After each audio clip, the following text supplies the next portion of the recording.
Hello everybody, welcome to Live Feature Rant episode 7.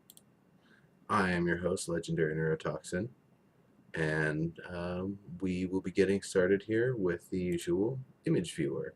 So let me bring that right on up here for you. Okie dokie. So this is a shot of my claim progress. Now there's not going to be as many screenshots this week because F12 and Control F12 seem to both bring up the newbie information rather than actually screenshotting. Oh well, no big deal.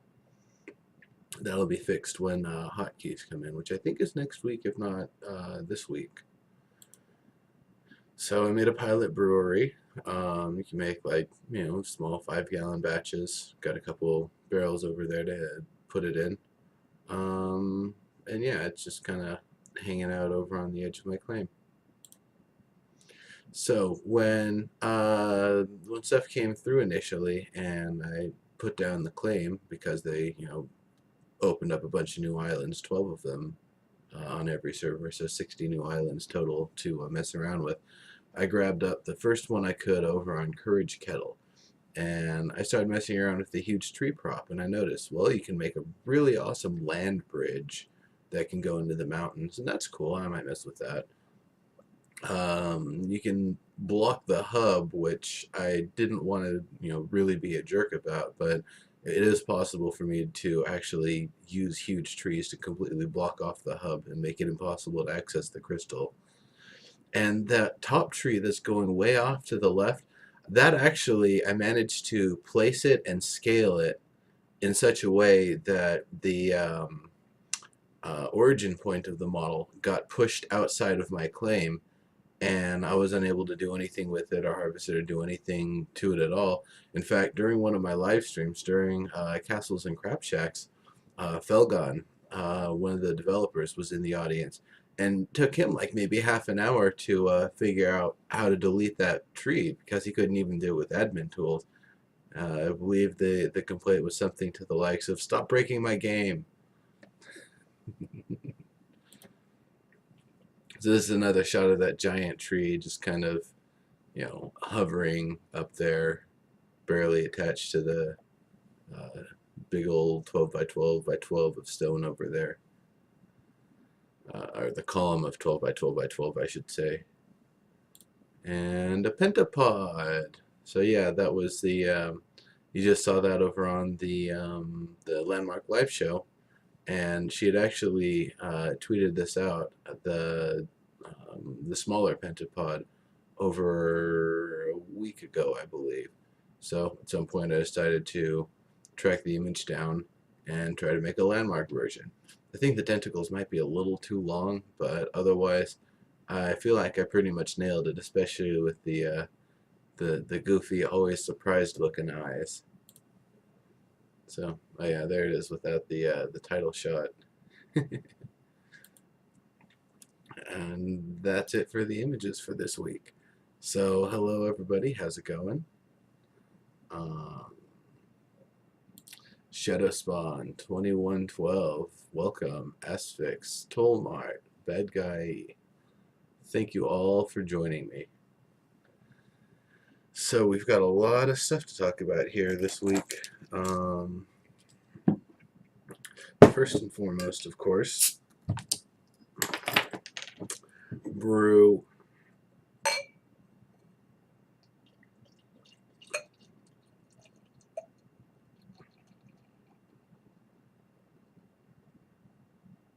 There we go. Perfect.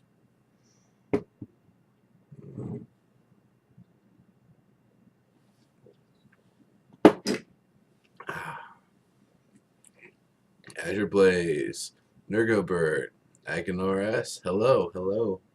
Welcome, everybody. So, first thing, the forums, they're a great place. I really like them. There's one thing, however, that I feel like could be done a little bit better with it. Zedekias, you need to be on out here. And yeah, Zythron, that's a good idea. I should get a burrito at some point, but not during the show. So the forums have this kind of, sprawling freeform format to them. Yeah, there's a few different sections for things, but there isn't really any organization on top of that. Now, I'm going to say the preference for me is more of a professional forum. And what I mean by a professional forum is one where there's somebody actively moderating every single post that goes into that forum that isn't instead moved over to a different forum. Those would be put into a giant list. So everything about like crafting would be in the crafting section of that list. Everything that's about combat would be in the combat section of that list, or whatever the associated things would be. So that way we have this giant mega post at the very top of each forum section that has all of the relevant posts and all the relevant discussions. And the point of doing that is to significantly cut down on the amount of reposts and instead allow everybody to keep continuing along the same discussion. So instead of having 10,000 discussions by the time we reach beta, we'll only have 150 discussions, and all of them are relevant. People don't realize there's a difference between continuing a conversation and bumping something. If you're just going back and making a comment to bring something back up that isn't really relevant, or maybe it's relevant but you're not really adding any content to it, it looks like you're just bumping it, and it doesn't look as good. But if you're actually continuing the conversation, or you're even saying, hey, we had a great conversation going here, I'd like to see if we can continue, and maybe even providing some more feedback on it, then you can actually go back to that old conversation and keep working from it, especially if you can cross-reference other conversations that have come up on the subject since then. So there's a lot of that sort of thing that would be a hell of a lot easier to do with much sturdier moderation of the forums. And I don't know if that's something that SOE is actually willing to try to take on, because it is a lot of work, and for the forum moderators themselves and the community managers to handle all of that stuff, that would be a new task of its own that would pretty much consume the whole 8 hours a day, 5 days a week to stay on top of it. Though maybe a team of 5 people who are dedicated to it could keep on top of all of the games, and over time, as all of the games get a new type of forum implemented, and it gets a kind of a refresh, that right then, when there aren't very many posts and all of the old posts are archived, it would be a great time to start up a new mega post listing all of the discussions and conversations everybody's having. So that's really what I'd prefer on our forums, is a more professional style. It'd make things a lot easier. You'd be able to find the conversations a lot faster. Yeah, that's what I was thinking, ZK, is either volunteer guide program, or just some sort of volunteer forum moderator sort of thing. there's different ways they could do it, and I think if it is something that they actually wanted to do and weren't planning to do in house, they would be able to do great work just getting people from the community to handle it. Because I've seen plenty of community driven forums that isn't actually a professional companies forum, but just some game or whatever, and they're just so well organized, and you can find everything you're looking for. Half the time that you're ready to make a post, you can, instead of searching to see if there's a post that's already been made, go through the entire list and find, oh, well, somebody already made a post about this subject, I'll just continue that conversation. um, yeah, it's the best way to go, I think, and I really hope that it's something they'll try to take on at some point. Let's see. Okay. So, next on the list here, I've heard a lot of talk about the new smooth tool. Some people don't like it. Some people don't like how powerful it is. Some people don't like that it fully deletes things, even though they might not actually want it to get that far down. And I understand that. And then it's got its own issues. I actually want to do the opposite, though. I want to have something where I can additively build onto something. Right now, we can just kind of eat away at stuff. I'd like to actually be able to build onto it, and then if it needs another voxel to expand into that space, it'll add voxels as I need it. One person requested calling it the inflate tool, and that would be a good way to describe it. Just an additive, smoothing, however it would have to be described. It would really give us a lot more control over the fine detail and let us do even more stuff that we currently aren't able to do. Um, it also makes it a lot more, I guess, simple to do sculpting in various different ways, because right now it's very easy to kind of dig out an area, but then if you want to build part of it back up, it's extremely difficult by comparison.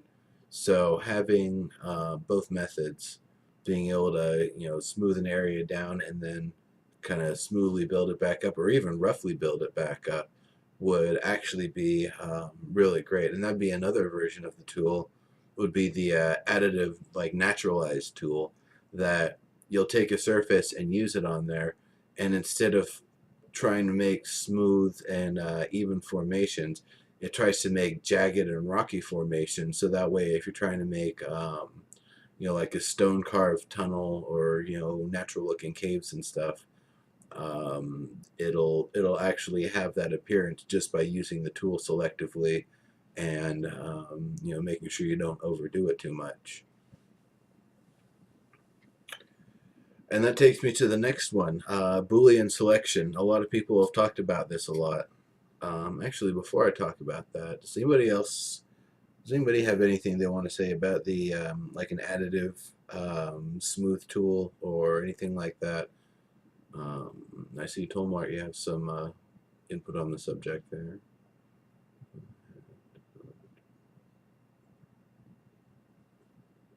Yeah, seriously. Thanks for the update, Shadow Spawn. Caves are in progress. They probably don't seem complicated, but they're extremely complex systems. They're coming along. No, no, they are extremely complex. They can't even put caves in PlanetSide 2 very much. It's like it seems like the way they have to do it now is get kind of close and then use props basically to cover it the rest of the way. So yeah, I can understand caves on the ForgeLight engine still being a challenge even with the power of voxels, and especially if you've got entire sections of caves that absolutely aren't exposed until you've dug down enough to find it. That's going to have a whole lot of complexity to it, especially if those are going to keep getting cycled and regenerated every now and then as they stop being used, or as they're discovered and then abandoned.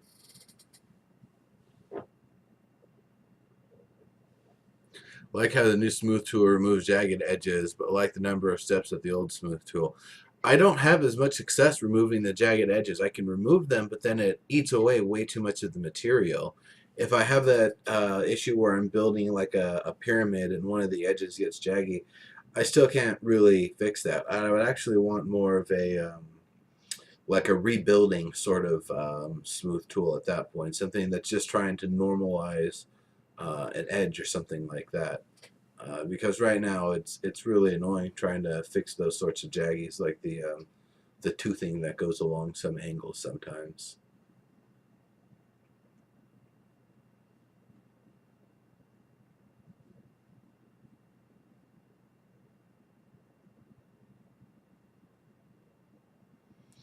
Yeah, so that would be there. There's definitely different ways they could do it. So it's you're toggling the power level of it.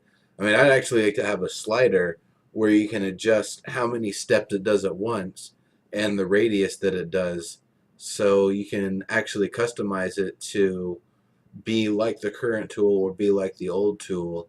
And maybe yeah, like some sort of a toggle box where you can say whether it actually has the permission to add or subtract voxels, or if it has to maintain the current amount of voxels that are there as it does its thing.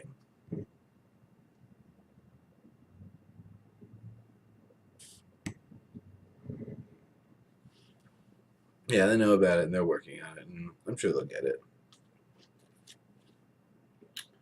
Okay,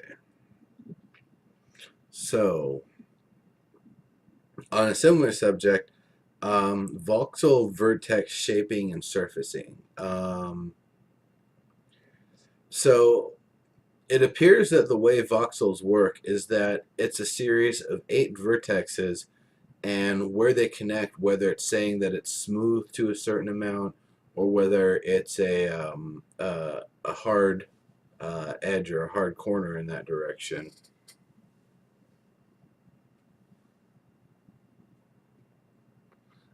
Shadow spawn. Nice cast. Got my attention now. Wonder if tweak mode on the LA is a smoothing tool. Oh yeah, that would be great.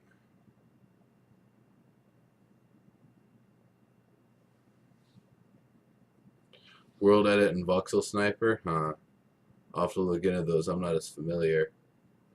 But anyway, yeah, the way the voxels actually exist in the world is that it's 8 vertexes, 8 vertices that how they interconnect with one another. I'm guessing it's basically plus or minus like a Boolean curve. Hey, Slathar, how's it going? For any of the stuff that's curved in one way or another. Otherwise, if it's rigid, it's just like a rigid angle. Kind of like if you've ever worked with the line tool in Illustrator. Um, Slathar on the live stream they showed off how to do some embedding and really smooth, fine detail work with some of the tools. They talked about some of the other stuff coming up. Some of the changes to things. Klug's Corner for when Steve Klug comes on had some bug fixes. Um, is it going to be the O zone for Omid's Love Seat? And he's going to have little interviews there, here and there. Um, yeah, go ahead. Just watch it later. You'll get a chance to see it.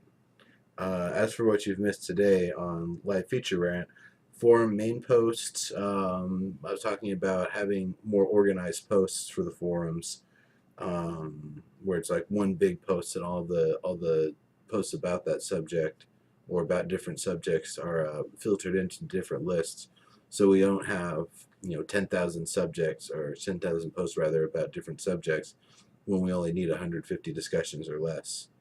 Um, Talking about an additive reverse smooth tool, something that it adds as you smooth rather than eating away as you smooth. Um, and then I've been talking here about voxel vertex shaping and surfacing. And the idea of that is actually giving players the ability to go in and manipulate all the vectors, all the vertex information of a specific voxel, like I know they've said they don't want to have that level of specificity, but I want to have that level of specificity. Um, oh yeah, the 4 hour drive. Welcome back. Yeah, I remember about that. That's this is a rough drive, man. Um, so the level of specificity to be able to do whatever you need, make the voxels into whatever shape that you want, um, and just be able to lock it into that shape. So no matter what other things you do to the other voxels in that area, you can have one that it's just got, this weird kind of flattened corner that comes out to an odd point, and just have those. Maybe those are teeth. Maybe those are. Maybe you're trying to make a gear or something, and you want to make sure everything's mathematically sound all the way around. There's a lot of different ways that it could go, and it could be really useful. Um, but that level of fine sculpting, I'm not sure if they're actually going to give us or not.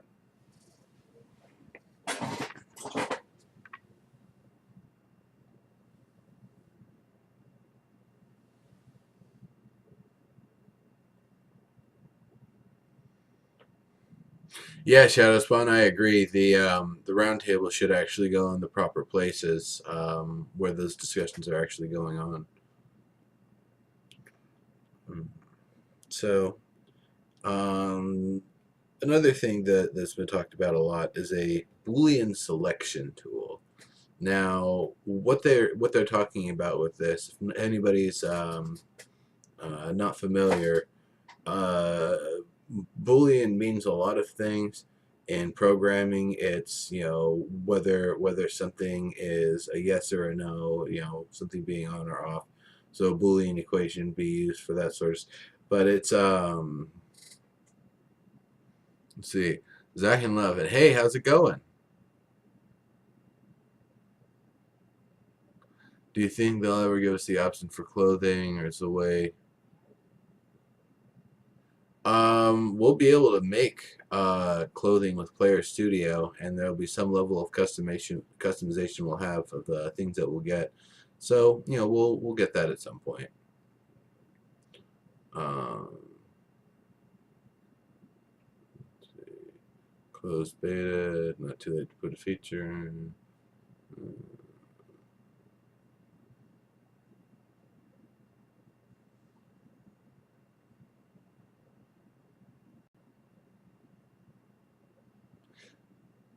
Firefoot Orin, hello, how's it going? Yeah, something like that.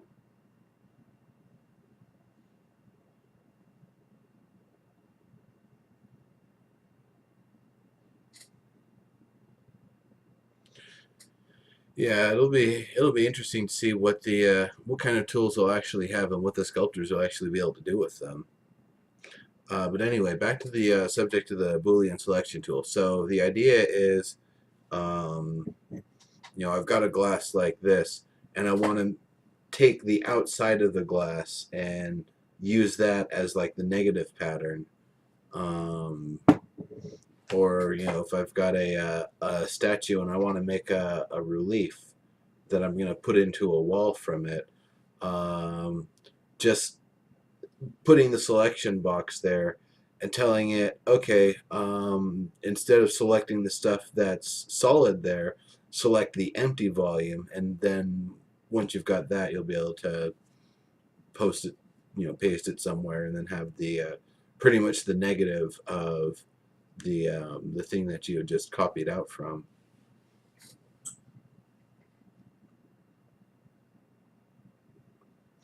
Slathar, there's no the patch is delayed till tomorrow.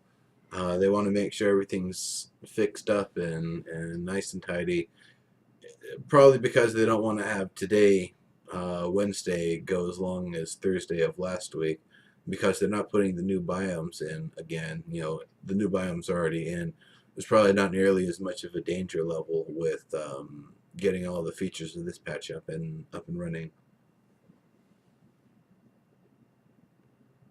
But yeah, the Boolean selection tool would be fantastic. I'm pretty sure it wouldn't be too difficult. The one thing I'm worried about though is when you have voxels that are kind of um, let's say I've got a curved one like this, and it tries to copy it out smoothly, but there isn't enough voxel data there to properly copy that. So it might not be like a one-to-one, like if you've got uh, a 280 voxel sculpture in a 512 voxel space. It's not going to be 512 minus 280. It might be a couple more than that to compensate for some of the curves and such.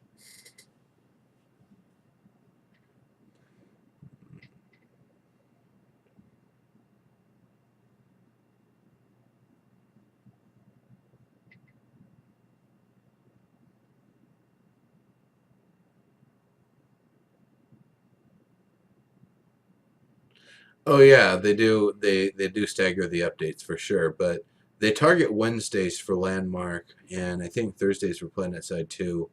Um, but they give themselves enough time. If there's two updates going on one day, that's not as big of a deal. It's better just to make sure they aren't all being updated on the same day.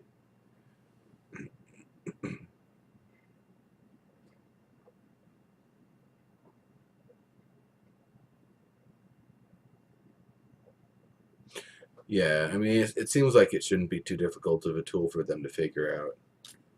Hopefully, it'll be something they get in before closed beta. All right. So they ran a new video showing off new clothes and aesthetics and stuff, and there was a little discussion a bit about that earlier in here. Um, those new aesthetics look nice. There's a lot of detail going into them. They look really clean. They're done in such a way that they're versatile and can be used in a lot of different situations and a lot of different genres.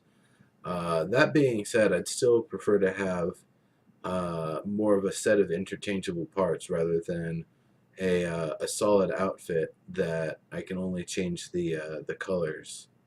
Um, Even if it's a solid outfit, and then I can change some of the parts on that outfit, like taking the shoulder pads off or putting them on, or just having one of them if I want to.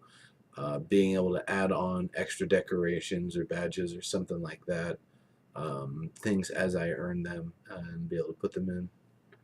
Um, there's I remember seeing some of the EverQuest Next content where they're showing the female armor, and you can go all the way down to like super skimpy, boob quest type gear, all the way up to full on, fully geared and armored everywhere type gear. So, and that was the exact same suit of equipment. It was just plus or minus which aesthetics you wanted to have on it. So I'm hoping it'll actually be either something like that or more like the full modability like we would see with DCUO. Because right now, all we've really been able to see customization for is the colors and which specific outfit you're actually wearing.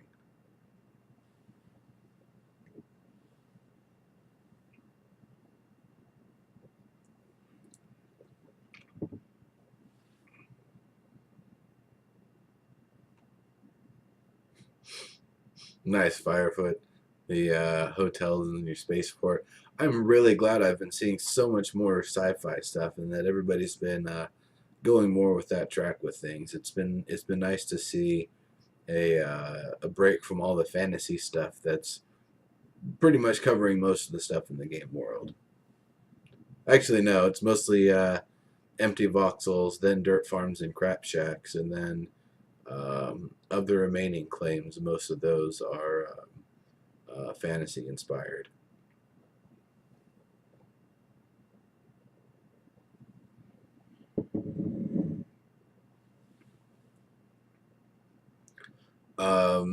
Dedicase, it wouldn't be that difficult, and they've probably got high poly versions of the props that they'd actually be able to put in too.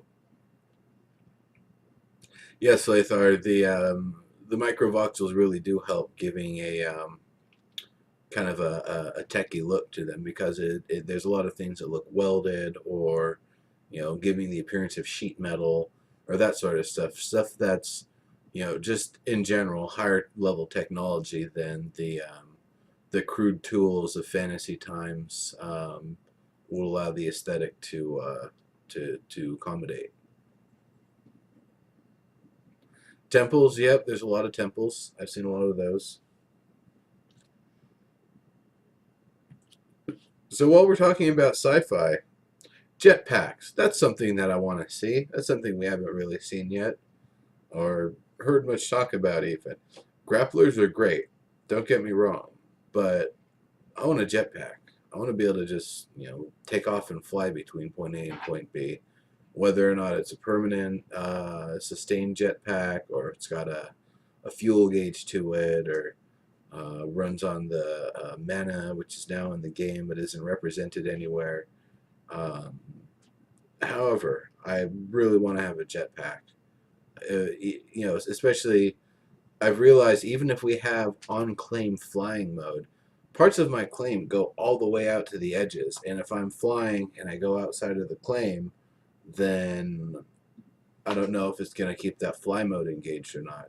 So, having a jetpack would make it really nice to be able to do that sort of thing. And, once they do have fly mode in, let's say I go outside of my claim by accident, or I need to go outside of it to go up and around something, the grapplers are just way awkward to get on top of things, especially when you're climbing vertically.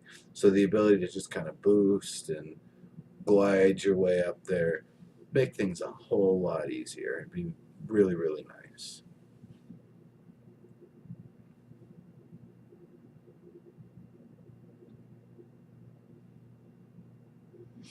Got a drone bay going. Nice, Slathar.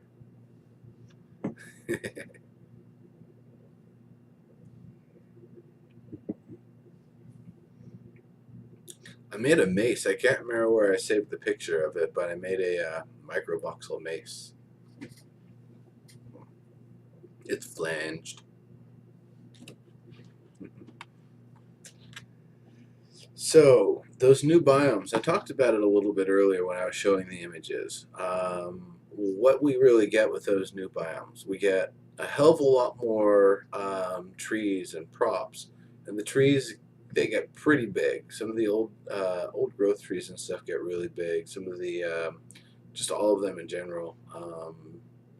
Really interesting detail with them, all sorts of cool stuff you can do with them. Like I was showing, because they have full collision, you actually can make a land bridge with trees. It's just if the tree is a certain size, once you've walked, 3/4 of the length, the whole thing just disappears. And when you turn back around and look, you'll see you've walked outside of its render distance. No, Zedekias, it is broken right now. F12 and Control F12 bring up the newbie pop-up information. So it is most definitely broken right now. You're going to need to do Control Print Screen and then paste it in Paint or Photoshop or GIMP or something else. All right. Continuing on about the new biomes. So there's two really, really important things that we get with these new biomes. Snow and ice, which actually are the two new things in the new tab, liquids. So we don't actually have water in yet. That's still going to be a little ways, I think. But we do have ice and snow as things that we can use. Slathar, it's been broken for at least a week.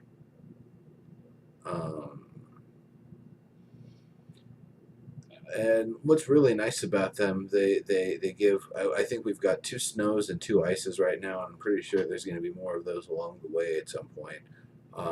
Just being able to give a completely different aesthetic to what was available right now. Also, the fun thing is with snow, when you collect it out in the world, it gives snowballs as the voxel representative for loot. So it's kind of fun. They're they're pretty good to work with. Plus, we've also got even more stone, dirt, and grass and stuff, I believe, than we had before. So that allows us to, um, further make the proper aesthetic on our claims. Make everything, if we want to make it look like a fancy grassy landscape, we can do that. We want to make it look like, a nice icy tundra, rocks and stuff poking out. We can do that really easily now. We have all the tools and materials for it. It's just a matter of going and collecting it. And ice is really easy to collect. Anywhere out in the tundra, just zoom into first person, look straight down, hold left click, and come back in a half hour, or come by every 10 minutes or whatever to touch the mouse and keep it going so it doesn't idle out. It doesn't take that long to collect ice. I was able to collect 250,000 of it and give it away on Into the Portal last week. And I should have done that on the show today. I don't really have the ice handy, but I suppose it's something I could potentially do. Alright. Japan balloons. Aesthetics video.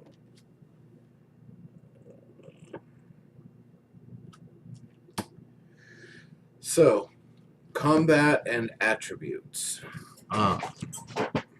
We've seen the attributes that they've now gone in, and the combat-related ones are health regeneration, mana regeneration, stamina regeneration, armor, crit damage, and crit percent. No, excuse me, it's armor, physical damage, and crit percent. And that's all we have right now. So we don't know very much about it. Like rate of attack isn't explained anywhere. I guess that might be leveraging the same kind of stats as the weapons, or the tools rather, use. Alright, good luck, Slathar. So I'm wondering exactly how, I guess, the interplay between all of the stats is going to work in Landmark, especially keeping in mind that this is just a very basic, rudimentary combat system they're going to be putting in. It's not going to be the full-fledged system, but I think it will still use the immersive AI and story bricks elements to populate the world with enemies and make sure that they're not static in one area, but dynamically roaming the world and causing a ruckus everywhere. So the way combat relates to attributes, I don't know how many sacrifice-based abilities where we actually have to use our health to, as the cost for the ability, that they'll actually be. Probably very minimal, if any at all, in Landmark. If there is, I would imagine it'd be some sort of a support role where you give up like 50% of your hit points and it distributes twice that evenly to the rest of the people you're grouped with, or something like that. I don't know how it would work, but that could be used. More or less, I think health is just going to be restricted to the thing that keeps you alive.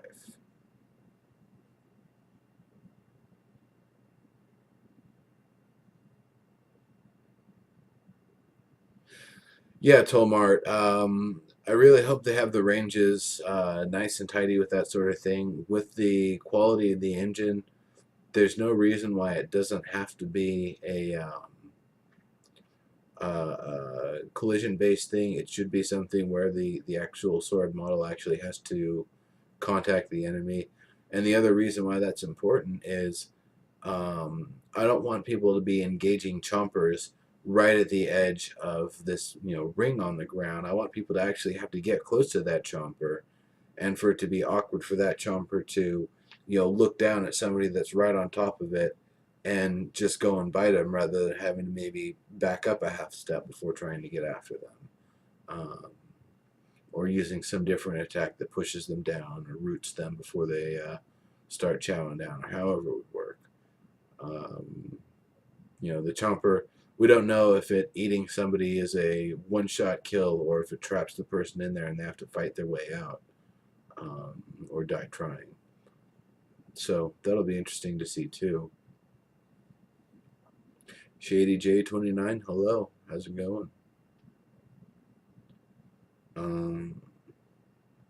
So mana and mana regeneration is the second one.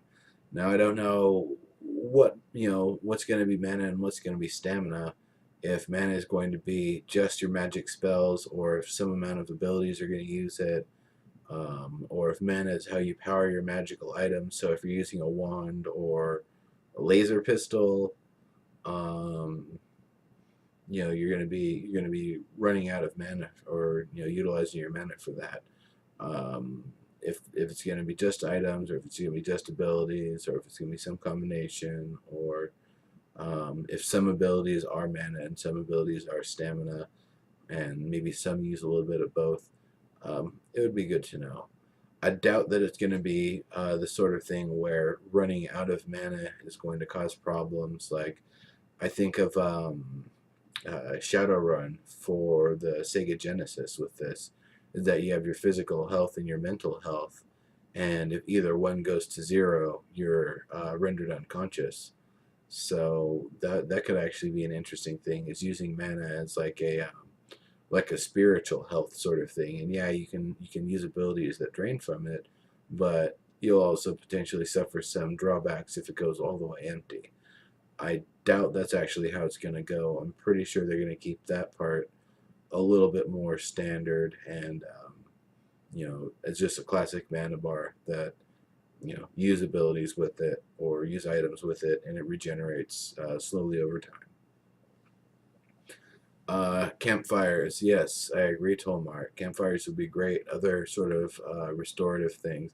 If you're in a structure that's built with certain features, it should also be able to give faster regeneration, or being in certain proximity of maybe a bard playing a restoration tune or something, or maybe not. We wouldn't be a bard because we're all just adventurer class. So I guess it'd be an adventurer playing a tune. Or it could be something that leverages with the campfire. There's a lot of different ways they could go with it. I don't know if they really want people to be sitting around camping and restoring that much, or if they really expect people to be going out and being a badass in the world, and every now and then you have a fight that's so tough that you really have to hang out for a moment to restore from it. Jack Jibbers, how's it going? Yeah, hunting and skinning will be important. Combat isn't just going to be fending off attackers to try to stay alive. They'll have loot, they'll have materials, they'll have skins, they'll have teeth, they'll have eyes, they'll have gonads, whatever it is that we're collecting off the creatures. They're not going to let us collect them without a fight. So that's definitely another important aspect of it. And stamina in combat is the other thing that I haven't really talked about. Um, we don't really know if stamina is going to be something that maybe it passively drains while you're doing anything. So you'll go in, you'll hit the enemy 5 or 6 times. That drains half your stamina. Then you step back for a second and let it build up. Um, if the enemy comes after you and you have to start blocking it with your shield, it's going to start eating into that reserve stamina that you kind of held off and didn't use. But that'd be the tactic, is, well, do I keep fighting and try to kill it outright, or only use half the stamina for now and then kind of back off for a moment and get ready to weather some blows so the enemy can run out their stamina.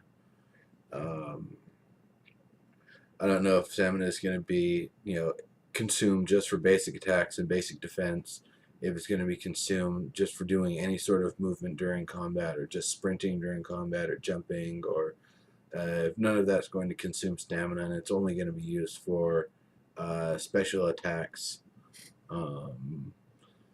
Likewise, with the stamina meter, I'd also like to see like a convex kind of or an opposite, basically, kind of rage meter that's going at the same time. So while your stamina might be getting low and you're going to be really tired after the fight, your rage meter keeps on building up. So you'll get to the point where, sure, you're going to be able to finish this battle and maybe the next 2 or 3 enemies that kind of trickle in afterward. But then you're going to be really exhausted afterward and really have to, um, take an extended rest to actually be able to regenerate properly again. And that could be a factor of like the rage or adrenaline meter, is that as it builds up, it makes it, it's going to require that you're going to take more to recover, or it's going to take a lot longer to recover if you don't have food and other supplies to help. Obviously your stamina is going to have to help with fast travel as well, and that's going to be the next thing I talk about here is fast travel and attributes. Now, of course, we're going to have falling damage. There's potentially going to be lava and spikes and all sorts of other hazards out in the world. So, health might be the most understated of the three attributes for fast travel, but it could end up being the one that people don't pay enough attention to and will cost them the most because you run out of mana, you run out of stamina, you're not dead. You run out of health, you're dead.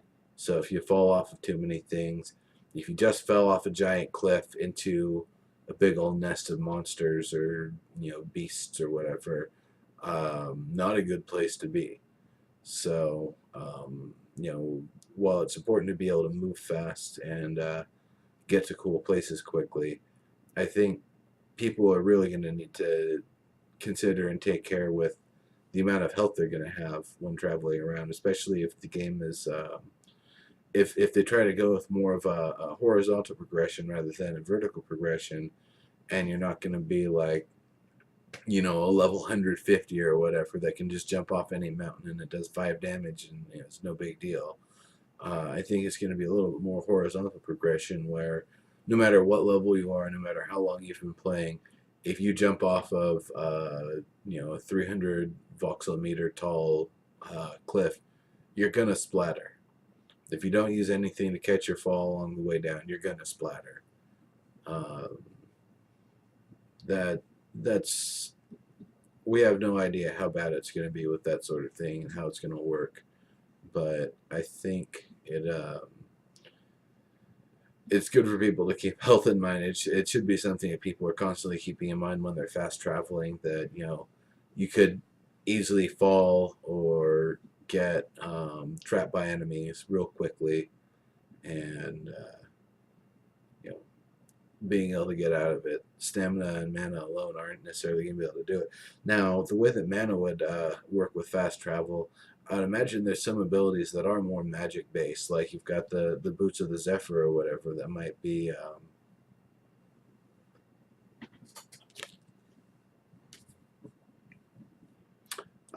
no, Zach and Lavin, that's my backup hard drive.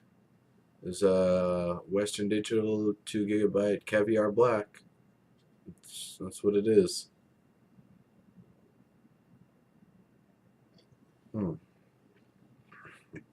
So that's my backup hard drive. That's not my SSD. Yeah, creatures watching to see if you're tired. That would definitely be a thing. But I think like the Boots of the Zephyr, for example, I don't think those are going to be a stamina-based item. They seem pretty magical in nature. I would wager the ability to kind of glide with it is oh, did I put gigabyte? No, I mean terabyte. Wick, hey, how's it going? I saw you lurking in the channel earlier. Welcome, welcome. 2 terabyte. I will change that, but not right this second. Thank you for pointing that out. 2 gigabytes. I think we upgraded to a 2 gigabyte hard drive after Ultima Online took up most of a 700 or a 650 gigabyte hard drive. I think it was like a 700 gigabyte or megabyte, excuse me. Scale of bytes. Yeah, Ultima Online installed an entire disk's worth of assets.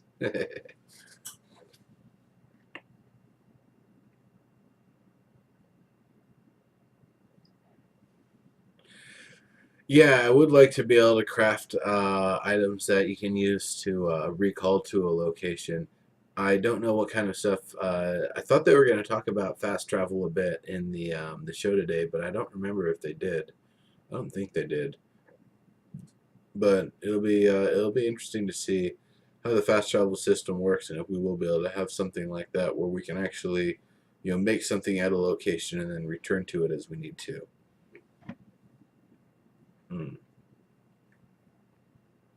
So I don't know if sprinting is going to consume stamina. It might consume a small amount of stamina over a long period of time, or it might be something that it only consumes stamina if you've got powerful enough items that like actually increase your sprinting to the point where you're out sprinting the rate that your stamina regenerates, or however it would work. There could also be weight considerations and weight restrictions with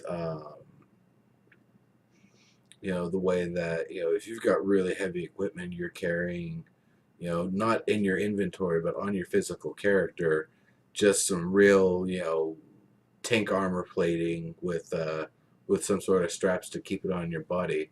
Yeah, that should really impact your ability to get around quickly. But at the same time, if something actually does attack you, good luck to them. um, and that's a decision that players should be able to make at some point. Is, do I want to use the best leather armor so that way I'll have more mobility when I'm getting around, or do I want to use the highest plate armor and be a walking tank but be a little bit slower than everyone else? And I don't know what level of detail and specificity we're actually going to see in the um, in the impact of gear on people's stamina and mobility. Zach and Lovin, they talked about walking. I was talking about fast travel, not extra slow travel. But walking will be nice. It'll be great for people who are making, machinima and videos where they just want a casual stroll from point A to point B, rather than everything being a rush, go, go, go, go, go.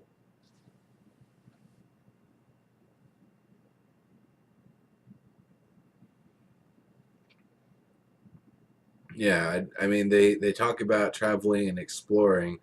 Um, I think it's going to be a real rock in the face to people when the first day of closed beta comes around, and they think, "Oh, I'm just going to go explore with my buddies. I haven't played the alpha. I just finally got into the beta. I'm just going to go around and find stuff." And they find the inside of a chomper's mouth, and they find the inside of like 4 or 5 lions' bellies, or whatever it is. They just go out in the world, and within 100 meters they're getting punked by something because they don't have powerful enough stuff, and they don't have enough equipment to fast enough stuff to get them past. Or maybe their system is not powerful enough, and they're getting the graphics and the stuttering and stuff, and they're just sitting there waiting to load as the enemies are circling around or even chewing on them already. Ibophobia, I really hope they don't make currency weigh you down, because I don't, in my futuristic campaigns, I'm going to be carrying around a cred stick or some sort of a credit identification system that just stays with me. I'm not going to be dealing in gold press latinum or whatever it is they use in Star Trek. I'm not going to be dealing in uh, shielded plutonium or whatever. Um, it's in a sci-fi context, weightless currency makes sense. So, in order to make it common across all of the genres and the things that they're doing, it would only make sense for currency to be weightless in the other parts of the game as well. Troll ATMs.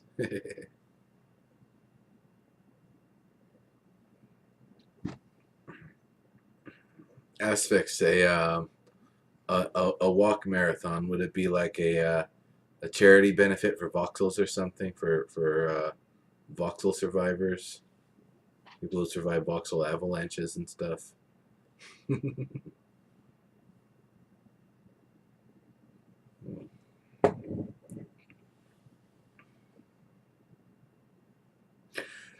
So gear and attributes is the other thing that we really don't know about. There's gonna be an equipment system.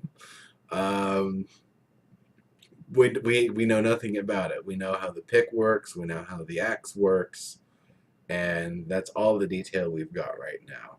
So whether attributes are going to be enhanced solely by equipment, or whether there's going to be other progression, it'd be really nice to know, because I like the idea of progression and gradually increasing my stats over time, exclusive from equipment, but then also being able to use equipment to further push the specificity of what my character is able to do and what they're capable of. Gear is not just going to be things that give you abilities, but it is going to be things that impact your attributes. And I don't know if they're going to be putting it as a limit sort of system or not. Like, you need to have 30 strength to use the pulverizer, or you need to have um, any sort of thing like that, because there really isn't a strength system right now. They don't have strength, agility, intelligence, charisma, anything like that. So the fact that there's none of that, the attributes are really, it's just going to be adding health, health regeneration, stamina, stamina regeneration, mana, mana regeneration, armor, damage, and crit percent. That's really all the equipment is going to be doing and adding right now. And I guess maybe mobility, maybe rate of attack might also get affected, but and movement speed and mobility related stuff. And I don't really know. We've got 3 spots on the character menu that nothing has gone into so far, so I'm guessing those are our actual equipment gear items. Um, just speculation right now, no way to know. Um, we've got the aesthetic outfit for the character. We've got 2 trinkets, and those do all sorts of things, from increasing the speed of tools to increasing their radius, increasing the damage of the harvest they do, um, increasing your run speed, your jump height. Um, so all the sorts of trinkets and stuff we'll be able to see. Just those alone should be able to provide a lot of variation and allow a lot of specificity. And I hope they start to be really, really important to use too. Like, if I'm out mining, I want to feel stupid if I'm not using 2 items that increase my ability to get rares or get yield, or whatever it would be. And likewise, I want myself to kind of feel stupid if I'm not using 2 combat-oriented trinkets when I'm solely on defense and guard duty, trying to protect all of my crafters and my harvesters out in the field.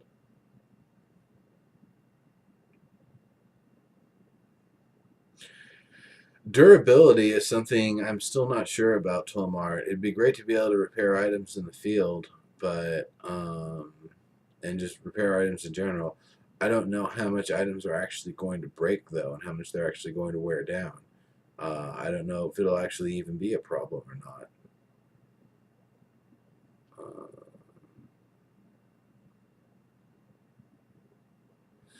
yeah, I agree. Some sort of a mount would be great to have. And considering the idea that the mounts are going to have their own epic, heroic movement sort of thing, you're going to be on the back of a gorilla or a lion or something. It's not just walking around or running in a sprint. That thing is terracing around. It is jumping from cliff to cliff. It is making that terrain its own little playground. That's the sort of thing. If we have mounts, that I'm really hoping we see, as that these mounts are just incredibly powerful and incredibly fast in how far they can get you in a short period of time, including the verticality of it.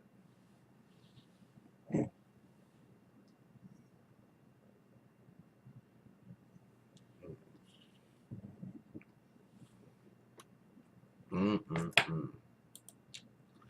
Good stuff.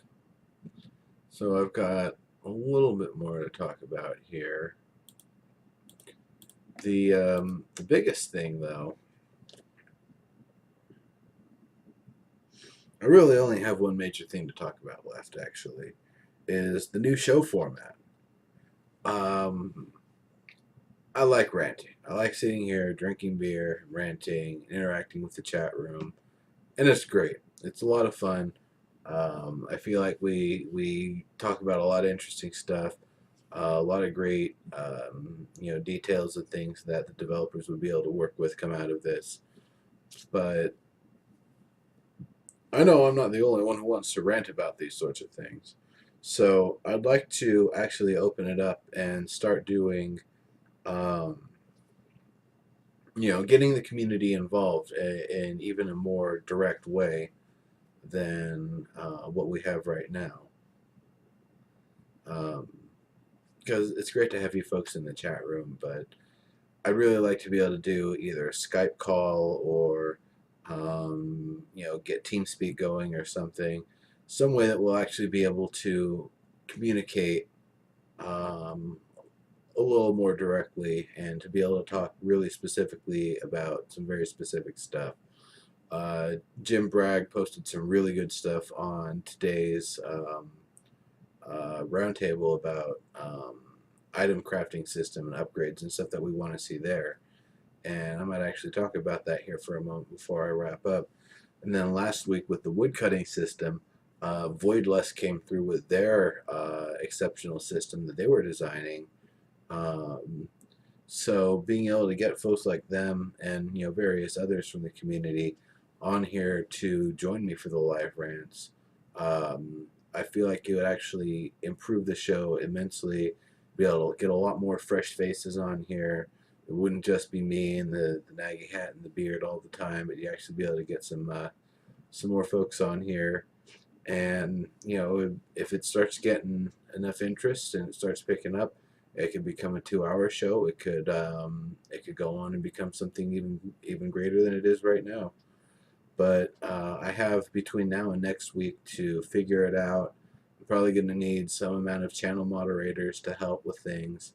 I'm probably going to need some amount of people who would want to be guests to check in with me and help with the help with testing the features and how it's actually going to work, whether it's going to be TeamSpeak or Skype or Google Chat or some other method that's going to be used for the broadcast or to aid the broadcast to get everyone else involved. But however it's going to work, that's something that I'm pretty much planning for next week. If possible, I'll see if I can get the devs in too, because us players aren't the only people that have things we want to rant about and things we want to get in the game. So it might be great to get, say, somebody who isn't working directly on the project, but might have a lot to say about it, like Dexella or Omid. I'm sure would be down for it. That I think it'd be a great way to go, and it would probably immensely improve the content that's being talked about on the show, as well as potentially bringing more viewers, because I love seeing the same group plus or minus a few extra folks every week. But it would really be great to be able to have massive discussions going on here. Though right now I do like that it's kind of small and tidy. That I know all the names of everybody who comes through here, and it isn't just me sitting there for 30 minutes saying hello to everybody as they come in. And if I don't know if anybody missed the live broadcast earlier, there was a point where the word in chat to get a prime grappler was Pentapod, and pretty much for a solid 2 minutes, 2,000 plus people were saying Pentapod in chat, and it was hilarious because no other comment would see more than a few seconds before, not even half a second for someone, before it'd be off screen with the wave of Pentapods incoming. So there's one other thing that I'm going to talk about real quick, and that was the new system that they have. So they're talking about getting in a forge to upgrade gear. So I like the idea of that, and having to use just the forge to upgrade gears is nice, because then you don't need to use all the different stations. It makes sense, but maybe it would be better if the station where the item would normally be crafted is where it gets upgraded. Alchemy stations are going to be nice because those are the things that'll change the type of enchanter enhancement that it has. So, we can go from exceptional to I don't know, a fire breathing or whatever it would be. So like the prefix and suffix that you would see on a Diablo or a Torchlight item, you'd be able to swap those with different ones and be able to potentially change the specificity of the item to be exactly what you're looking for, or change it from what you were looking for 3 months ago to what you're looking for right now. It'd be nice to have a randomized version of that where you just put the item in and say change it, and you just get whatever, and it might be awesome, it might be crap, it might be something unrelated to what you're doing, or you can actually pump specific materials into it in order to get a specific effect, and then can build up upon that effect by adding more of that material later on. Reinforcing is something I talked about, and I think that really should be done at the station where the item's crafted. Pretty much they're saying when you craft an item, the idea would be that you could reinforce it before it gets used and make it more powerful. And that's cool, but I feel like if you're going to reinforce an item when you're crafting it, you're going to reinforce it while it's still, covered in machine oil and all of that stuff, not when you've cleaned it off and given it its final polish and taken it off the production line. It's like, oh crap, I want to put an extra iron band on this ring to make it more durable. That it seems like you would do it right at the end of crafting the item before it moves along, instead of you've crafted the item, it's complete, and then you go to a different station to get it all dirty again and start working on it again.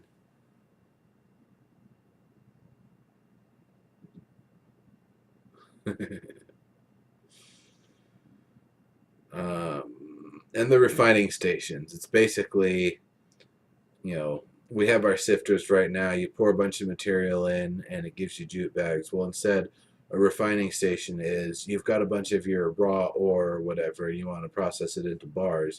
You bring it to the refining station, pour in 50K or whatever, come back later, and you'll have your bars waiting for you.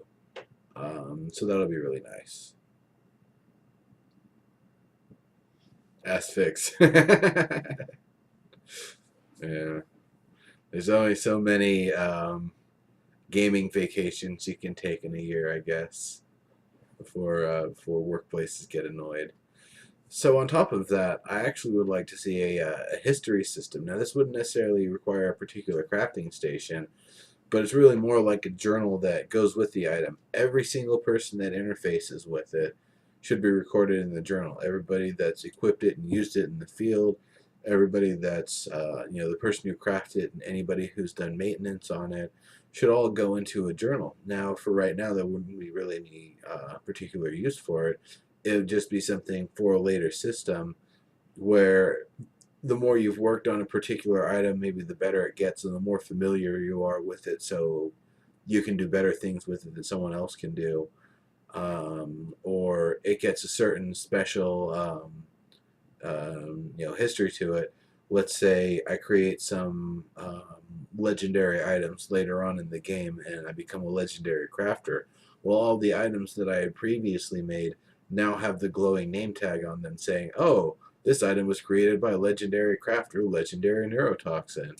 And immediately people can try to get more value for those items, or potentially bring them to me and say, hey, I know you made this awesome item and now you're a legendary crafter, so if you can somehow improve this using your awesome skills and your previous familiarity with the item, that'd be totally sweet, and here's some money. And I'd be able to do that, and my previous items would actually lead to further work later down the line. So that'd be something I really love to see. Secure crafting system is something I think World of Warcraft had this. Pretty much, instead of handing somebody a bunch of materials and item and hoping that they'll do the thing that you requested and hand the item back over, that you put up a temporary window that has the materials and the item, and they can access from them, but they don't keep those items. They don't take those items from you. So if they're doing a modification, also if they're doing a modification that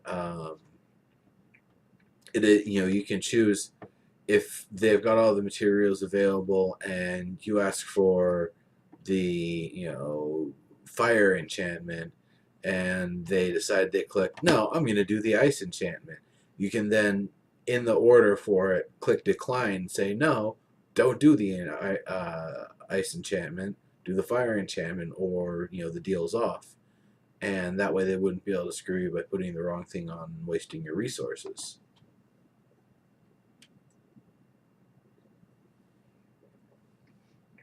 And group crafting, whether it's something where a bunch of people combine their skill, or you're making an item that takes like 5 minutes to craft and making the crafting time shorter, or something where everybody gets their skills to increase during the course of it. Yeah, Wick, that's pretty much what I was talking about. Um, but yeah, anything where you'd want to have a group of people together working on an item, or even something where you've got the materials, but I've got the recipe, and we want to make two of them. Something where people can actually work as a team and using an interface that gets them working together. Now, there's a lot more depth that I'd love to see in a group crafting system, but for right now, I feel like that would be sufficient. Now, the other thing that's missing, there's no skill system really being talked about with the current crafting. Some people dread a skill system. I think it's fine. Just make it reasonable. If the skill system caps at 1,000, I should be able to use Mithril by skill 100, and then as I go up from there, I'm making really exceptional copper items already at that point. Then by 200, I'm making exceptional tin items. By so that way by the time I'm at 800 or so, I'm making exceptional rubicite items. I can just walk up to a forge with some cobalt and some rubicite, and bam, super powered indigo equipment, because my skills are just that good. But not so bad that the grind. It shouldn't be a grind to get to 100, and it certainly shouldn't be something where you're wasting materials and selling them to vendors. Because I hate that stuff, and I think everybody hates that stuff. And the fact that everybody includes the dev team should probably hopefully go a long way to help us not have to deal with those sorts of issues. So the other thing, a skill system is missing. So I listed off a bunch of skills that they could do. Um, so metallurgy is just your ability to work with any sort of metal. Woodworking for wood, stonemasonry for stones, gem cutting for gemstones. Etherealist is somebody who's working specifically with magic items like essence of fire or something like that. Um, Architect is maybe able to, as you skill up in architect, you can make doors and tables and stuff with slightly less wood than it would normally take, or slightly less stone than it would normally take. Weaponsmithing improves all of your weapon related crafting. Same with armor smithing and toolsmithing for their respective items. Then upgrading, imbuing, reinforcing, and refining would be their own four skill sets that would also work with the crafting tools. And then the other thing is experimentation is, maybe it's a slider, maybe it's something that's just innate, but it'd be the one that improves the slowest over time of all the skills, but it's the one that improves like the high end level of variation and the types of modifications and stuff that you'll actually be able to have available.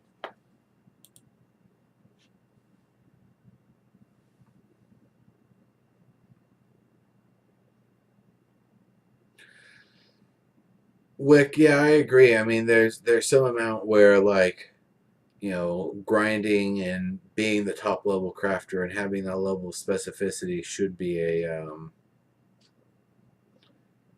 a nice sort of perk to have. But I don't think that the level of skill to be able to work with mithril should be pretty low compared to the level of skill required to make, legendary masterwork items every single time with mithril.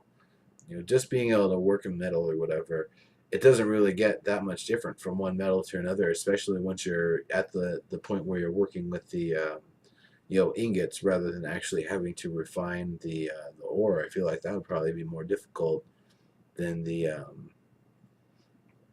process of actually banging it into shape or whatever. And some of that also might be a tool related thing that maybe you just need to have a rubicite hammer before you can actually work with rubicite and indigo and those sorts of things. But however they do it, these are just suggestions for ways that they can improve it. And more or less, I've just been reading off my posts on the my roundtable responses here. So if you want to read those in full, those are actually posted on the EQNext and EQNext Landmark roundtable discussion post for this week. Um, and if you want to go through and give them a thumbs up, that'd be great too. But you don't have to. But anyway, it's 6:30 Pacific time here, so I'm getting ready to wrap it up. Um, Probably gonna finish the brew here, and we'll finish up with chat for a little bit, and then that'll be it for the show.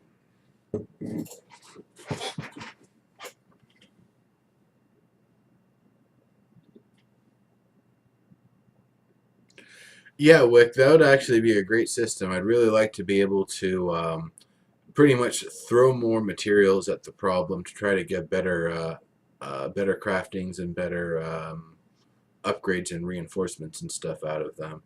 Because if it's just a matter of you work it and you work it and maybe you ruin some of the material or it doesn't quite work out and you have to scrap a part of it and redo that part. I'm totally fine with that. And just being able to put 2, 3, 5 times as much material. Because I think the idea would be once you've crafted something the first time, it should be easier to craft that same type of item, uh, uh, you know, more times afterward. That way, in sequence, because you've already crafted it once. You've already learned how to make that specific item. So it seems like you should be able to just kind of leverage off of your previous experience and make it better the next times and potentially use less materials. Asphyx, thank you very much for joining me. I could tell it's getting kind of late for some folks, so um, yeah, I think it's about ready to wrap it up here. So absolutely, thank you to everybody for joining me here. I'm just gonna do a quick read of the viewer list here. Ibophobia, Agonor S, Asphyx33, Bad Guy, Chest Pubes Lurkin, Firefoot Orin, uh, Ithalin. I don't know if you said anything either. I think you're also lurking. That's cool. Jack Gibber, Shadow Spawn 2112, Sixplicit, you're definitely lurking. Slathar Silcom, Takel, I think you're lurking. Tomart, Wick, you were lurking earlier, but you're here for the show. Zach and Levin and Zedekias, thank each and every one of you for joining me here for the show. I truly, truly appreciate it. Thank you very much. Bye-bye.